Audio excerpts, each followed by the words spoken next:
What is up? Sorry, it took me so long to make this second video. Had a lot of stuff going on at work that pretty much started dragging me down. But anyway, that's not important. This video is the follow-up from the review on this bad boy, the Sig Sauer 1911 Ultra Nitron, if my camera decides to focus at all, which it's not. So anyway, Sig Sauer Ultra Nitron, awesome 1911. Love this guy. But in this review video for this guy, I told you that I was getting this gun, which this is the Smith Wesson 1911 Scandium. Look at that guy. Probably should turn it upside down. How about that? Ta-da! So, I'm going to do a short review on this and let you know what I like, what I don't like, things of that nature. So, here we go. As always, know the status of your weapon. So, let's go ahead and do a safety check here. Magazine is empty. And there is nothing in that chamber. Look at that. Alright, so what I really like about the Smith & Wesson, and honestly this is exactly what sold me on getting this thing, is the way it feels. I mean, you put it in your hand and it just, for me at least, it's like it's made for my hand. Really liked it. Out of all the 1911s that I held, this was the one that stood out the most. And I mean, I looked at just about damn near every one of them out there. Not really, but a lot. A lot of the aesthetics I really liked a lot. It's very evident that Smith & Wesson decided to adopt some of the features from the Ed Brown 1911, which is a very expensive 1911, and implemented that in the Smith & Wesson E-series Scandium.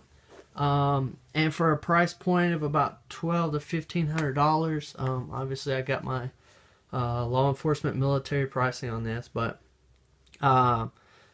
yeah, what I really liked, and what really is a lot different from, you know, Sig Sauer's 1911, some of the features, like these checkering stradation, I don't know, I'm from the South, my pronunciation of words is terrible.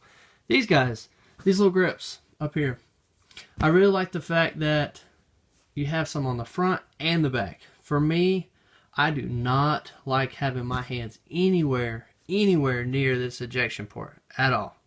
So, there we go. What up? Camera decided to work. Welcome to the party. I do not like my hands anywhere near this ejection port because, I mean, things happen. But anyway, so I always grab from the front.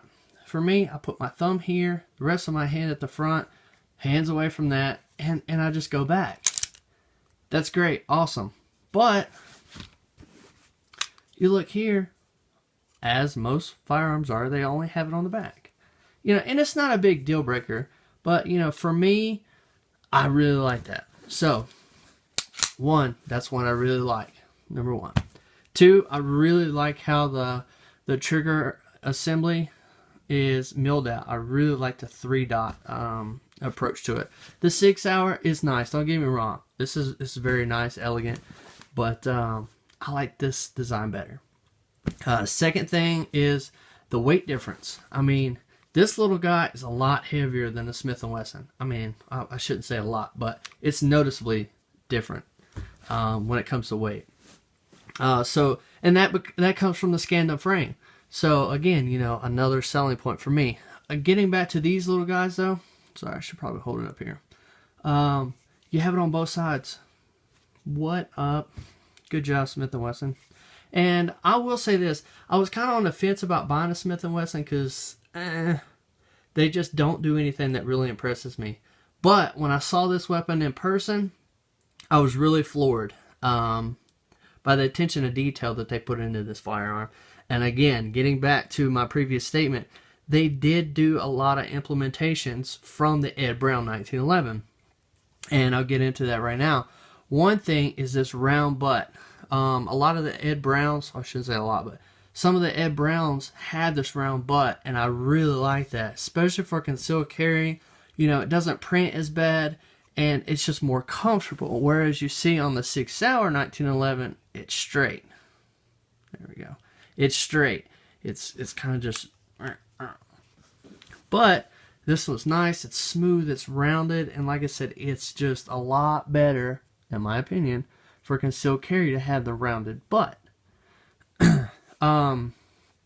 The other thing is these lines up on the top. I don't know if you can see that.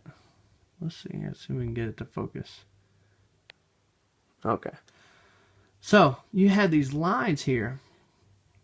And what these lines on top are designed to do is, if you are shooting outside, right, and you are aiming down, the sun is beating down like this. Well, it is designed to interrupt the sun rays instead of coming back at you, which I don't know why. I never in my entire life have I encountered that problem. But the Ed Browns had the same thing. And the more you look at the Ed Browns and the more you look at the E-series scandium, the more similarities you will see. Ambidextrous thumb safety. What up for you left-handed guys out there? Me, I'm right-handed, so it really doesn't affect me. But the fact that it does have it, yet another selling point for me. It has nice grip back here. Come on. Here we go. It does have nice grip back here on the slide, the rear of the slide. And also it does have a nice grip. Come on. It does have a nice grip right here on the hammer, which I really like. I think that's cool. You know, it's just beautiful gun. I mean, just absolutely gorgeous in my opinion. Everybody is different, but I think this is gorgeous. Don't get me wrong. The Sig Sauer, it's sleek, it's compact, it's a badass gun. Aesthetics though, you know, if I'm really just going to show somebody, hey, I want to show you a weapon, this is my go-to guy here. I mean, it's just beautiful gun. And check this out. What up, full-length guide rod. Another huge selling point for me. Another thing, we have night sights on this from the factory. And these are Trijicons. I don't even know. I don't know what the heck is up with my camera. Anyway, it does say Trijicon right there. External extractor, just like the SIG. The SIG does have external extractor. Ta-da. Alright, so that is what I really like about the gun. I mean, awesome. But shooting is a different story. I could not stay on target with this weapon. I don't know why. I don't know if the sights are off, if I need to adjust them more or what. But this thing did not perform up to my expectations. Again, I was so stoked because of all the Ed Brown. I shouldn't say you know, implementations, but I mean a lot of these do derive from that weapon. I mean, you can put them side by side and see the similarities. They're not identical by any means, but you can see the similarities. So I was very stoked to get out and shoot with it. I actually brought these two on the range at the same time so I could do a side by side comparison with the two. And in my opinion, this got one. The Sig Sauer Ultra Nitron 1911 outshot this Smith Wesson E-series scandium. And again, I could not stay on target with this one. But, and you know, I thought it was me. I thought it was my technique. And then I switched back to the SIG. And I'm right dead nuts on target. I mean, exactly the way it's supposed to be. Tight grouping. You know, everything that was designed and performed exactly the way it was intended to. But the Smith & Wesson did not. And that really kind of bummed me out. You know, being a 1911, you know, supposed to be one of the most accurate pistols. I mean, you know, you can't praise the 1911 enough, in my opinion. But this one, I don't know. I don't know what's going on with it. Again, I may try to bench fire it and try to, you know, see if the sights are actually off from the factory. It could be. I don't know. But you see, you can adjust it up and down. But yeah, I don't know. I had higher hopes for it, but like I said, it's just the absolute beautiful pistol. If I'm gonna open carry something, more than likely it's gonna be this. If I'm gonna conceal carry something, more than likely it's gonna be that, or one of my Glocks. You know, but you know, when you're talking, like I said, a price point of $12 to $14, $1,500, I guess I expected more performance out of the Smith Wesson E-series. Just like I did with the SIG. I mean, the SIG is just, oh my goodness, it's a blast to shoot. And like I said, it is dead accurate. I mean, it is deadly. And that's right out of the box.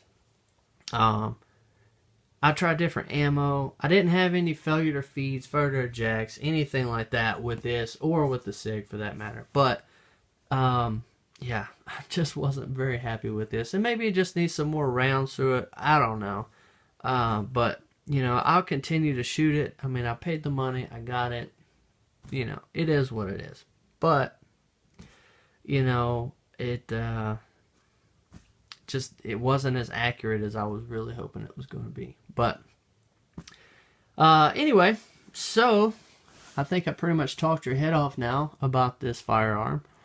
But, yep, that's, and my closing remarks for this video is, you know, in a defensive situation, yes, you can obviously defend yourself with this weapon.